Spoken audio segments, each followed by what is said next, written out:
Shalom Aleichem Rabotai. It is the 28th of Av. This is Rabbi Kovacs, and the Mishnah Yomi today is beginning Maaser Sheni. Having just finished Bechorot, which dealt with the first tithe, we're now in Maaser Sheni, the second tithe, and related topics.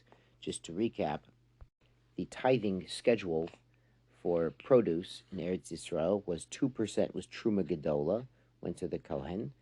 10% of the remainder was Maaser Rishon, which went to the Leviim, and now we're dealing with Maaser Sheni, an additional 10%, which in most years we'll see is taken to Yerushalayim, but in years 3 and 6 of the Shemitah cycle, the 7-year sabbatical cycle, was Maaser Ani, went to the poor people. So it is fun to note from a bookkeeping perspective that really the effective tax rate, you could call it, that the Torah imposes on produce, it's really about 12% in most years, because Maaser Sheni is yours. It belongs to the owner to be taken to Yerushalayim and eaten there by the owner, or we're going to see an option is to redeem it onto kesef, onto silver coinage, and take that money to Yerushalayim to buy produce there. In years 3 and 6, the effective tax rate is about 21%. So pretty just interesting from a financial taxation kind of perspective. So Perek Aleph Mishnah Aleph begins, Maaser Sheni, the second tithe, Ein mochin oto, you cannot sell it. Ein memashkanin oto, you can't use it as collateral, as mashkan. Ein machlifin oto, you can't use it in trade or barter. Velo shoklin kenegado, you don't weigh against it, as in you don't put Maaser Sheni on one side of the scale to weigh against weights on the other side of the scale. It looks kind of disrespectful. It looks like a transaction. Velo yomer adam lechaver b'Yerushalayim, a person can't say to his fellow, even in Yerushalayim, Heloch yayin, here's some of my wine, v'ten li shemen, trade me for oil. You might have thought since you can buy Maaser Sheni using Maaser Sheni redeemed money in Yerushalayim, you could just trade it back and forth commercially as a transaction. Nope, no transactions. Bechen shar perot, and other fruits, even those that are rabbinically Maaser, not Maaser on a Torah level, not a deraisa. Aval noitnin zed matznat chinam, but you can give it to people freely as a free gift. You could invite someone to a Suda, and you can serve him your Maaser Sheni. That's a gift. It's not a barter, it's not an exchange, it's for free.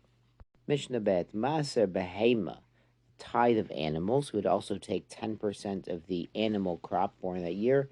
Ein mochin oto tamim chai, you can't sell it when it's unblemished and alive. The reason being, when it's tam, it's unblemished, it's a korban. The Maaser Bhema is brought to Yerushalayim to be eaten by the owner as a korban. Of course, some of the parts will go to the Kohanim that are there. Most of it goes to the owner. V'lo balmum chai v'shachat. And if it's a balmum, it has a blemish, so that it can't be a korban, whether it's alive or shechted. Vein mekadshin bo isha, and you cannot use it to do kiddushin, to betroth a woman. So under the chuppah, instead of giving her a ring, you can't give her a Maaser Bhema animal. The reason being, like we saw in Mishnah Aleph, this is a transactional nature. It's trying to exchange value, trying to get a sheva prutza out of this animal, which is a Maaser animal, has kedushas Maaser.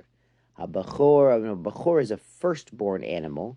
It's similar to Maaser, but it's actually the firstborn Peter Rechem of this animal. Mochin oto tamim chai, he could sell it when it's unblemished and alive. Now, this is the Kohen who can sell it. The Bechor has to go to the Kohen. And this Mishnah is talking about Bizman Hazeh, when he cannot bring it in Yerushalayim as a korban. We're hopeful that soon we can bring our korban Bechor in Yerushalayim, but for the time being, the Kohen might have financial rights in it, but he cannot bring it as a korban just yet. So hold on to your Bechors, Kohanim. But since the Kohen owns it, the Torah gives him a financial stake in the Bechor. The Kohen is allowed to sell it, even if it's unblemished. Ubalmum chai v'shachut, and he could sell it if it's balmum, whether it's still alive or it's shechted. And since the Torah gives it to him, he can do kedushin on a woman with this Bechor. So he could use the Bechor under the chuppah. Harayat Mekudesh Li, Bechor, Bhema, Tahara, Kedat Moshe Yisrael. Fine. Ein Mechalolin Maaser Sheni, Alasiman. The Mishnah continues, we are not Mechalol Maaser Sheni on an Asimon. Now, you might remember, if you were in Eretz Yisrael, like 20 years ago, they had an asimon for the payphones. Asimon means a token. Here it means an unminted coin. Back then it was a token. It looked like a coin, but had a hole in the middle and a slot in the bottom half to fit into the payphones. That was the old asimon. Velo ala matbea, and not on a coin she'eno yotze, that doesn't go out. Meaning it's not yotze in trade. You can't use it because it's not legal currency. It's not legal currency of the country you're in. So maybe it's in someone's collection, but it's not in circulation. You need to be something that's actually in circulation.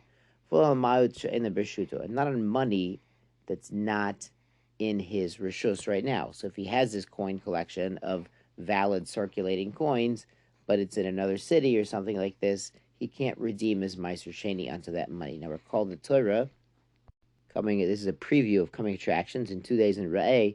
When you read of Maaser Sheni, the Torah gives you the ability, if Yerushalayim's far away, or there's a lot, it's heavy produce, there's a lot of produce, to redeem it onto money. But it has to be transact kesef. Transact kesef, the Gemara learns out, it has to be a minted coin in circulation with inherent value. So sorry guys, no Bitcoins or NFTs to redeem or even greenbacks to redeem your Maaser Sheni. It has to be actual, has an inherent value. And you could bring that to Yerushalayim, and then you spend it in Yerushalayim on food there, which then has the Kedusha of Maaser Sheni eaten in Yerushalayim. So, Shkoyach, I'm beginning Maaser Sheni.